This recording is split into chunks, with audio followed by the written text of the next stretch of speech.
The slightest familiarity with the history of the avant-garde makes it obvious that nothing is easier than the provocation of a riot by a putative art statement.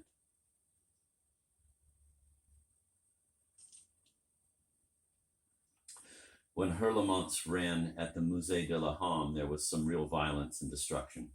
All you have to do is lead an audience to expect one thing and give it something else. Or, as Alfred Jarry proved in Paris in 1896, opening the first performance of Uber Roy with the only formally disguised obscenity, Murdre,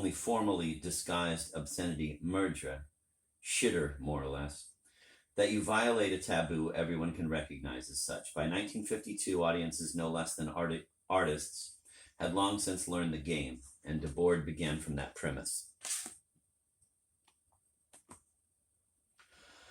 The format of his full-length movie was a black screen when the soundtrack was silent, a white screen when there was dialogue between the five speakers, Woolman, Debord, Berna, one Barber, Rosenthal, and Issot, all of whom read their lines in monotone.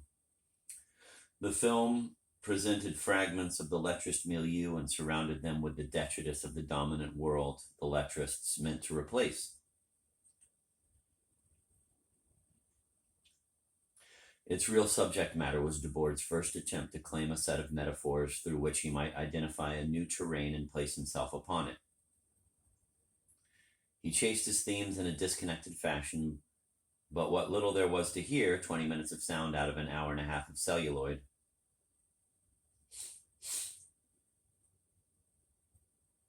was hardly the random verbiage described by those few who have written about the film. In its way, Hurlemont was as shaped as anything from Hollywood. It begins with a few minutes of white screen dialogue. Berna. Article 115. When a person has ceased to appear at his residence or domicile, and when after 4 years no information has been received concerning said person, interested parties may lodge an appeal with the local court in order to make such absence known. Woolman. Love is only valid in a pre-revolutionary period.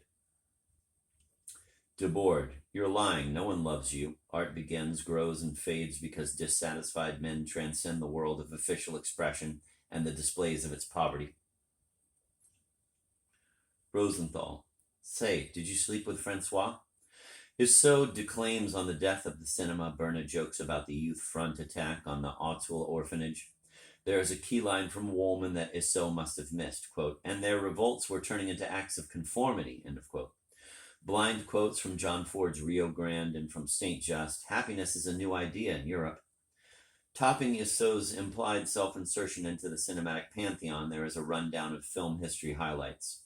From 1902, the year of George Méliès' A Trip to the Moon, through 1931, noted as the year of both Charlie Chaplin's City Lights and the quote, birth of Guy Ernest Debord, end of quote.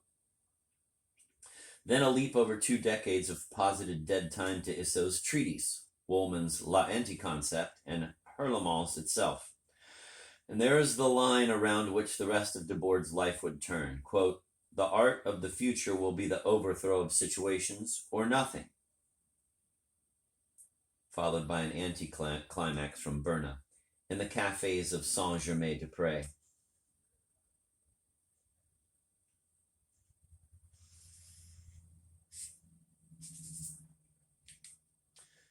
The soundtrack stopped and the screen turned black. After 2 minutes, the screen turned white and the dialogue resumed.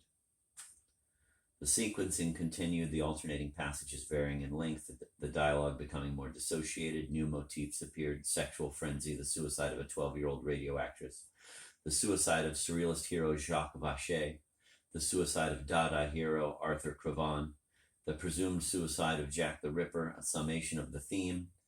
The perfection of suicide is in equivocation, and a nice homage to the assault on Notre Dame. More than one cathedral was built in memory of Serge Berna.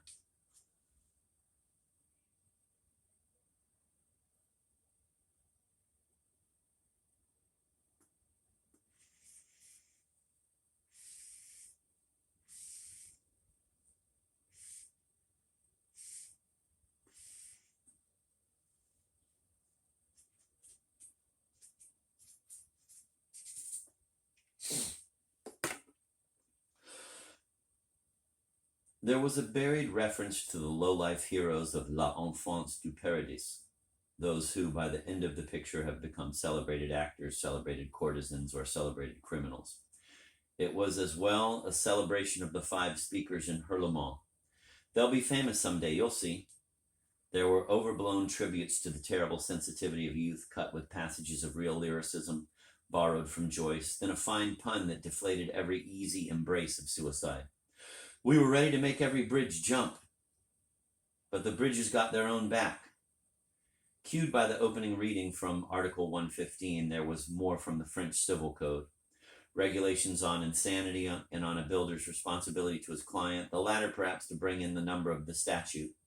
1793, the year of the Revolution, with Saint Just leading the prosecution, sent Louis XVI to the guillotine. The intermittent dialogue was a groping toward a critique of the ruling morality, Isso's no less than that of a society at large. And it presented itself as a groping. Because Hurlemont is a conceptual piece, one might treat it conceptually. For that matter, I have no alternative. Debord published versions of his final scenario in 1955, 1964, and 1978. Today, the film itself is impossible to see. I can only work from my own reaction to seeing Hurlemont's on the page. One can imagine an audience, at first utterly thrown by blankness, then attuned to left bank scandale pour le scandale, quickly becoming accustomed, art socialized, to the new rules perpetrated by the film.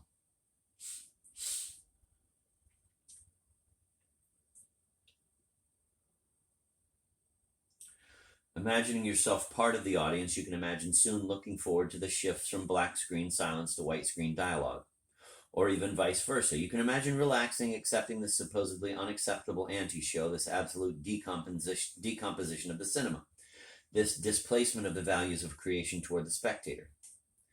Debord in his Prolegomena. But as you grasp the form of the negation, grasp that form as such is a negation of negation.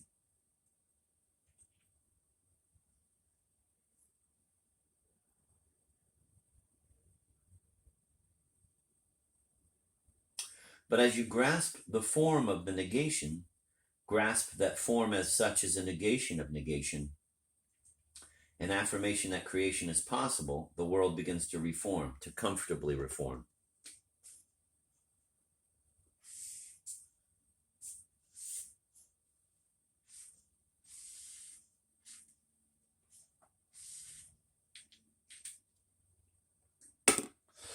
An hour into the thing, you'd expect at least another tidbit of conversation, another aphorism, another quote to please those in the know and mystify any stray tourists. Maybe you might think at the end there will even be a picture. If the purpose of lettrism, as Debord and Woolman summed it up in 1955, was to cause a, quote, fatal inflation in the arts and... Come in. There's 4 minutes left and there's penalty, man. No, man, you shitting me, man.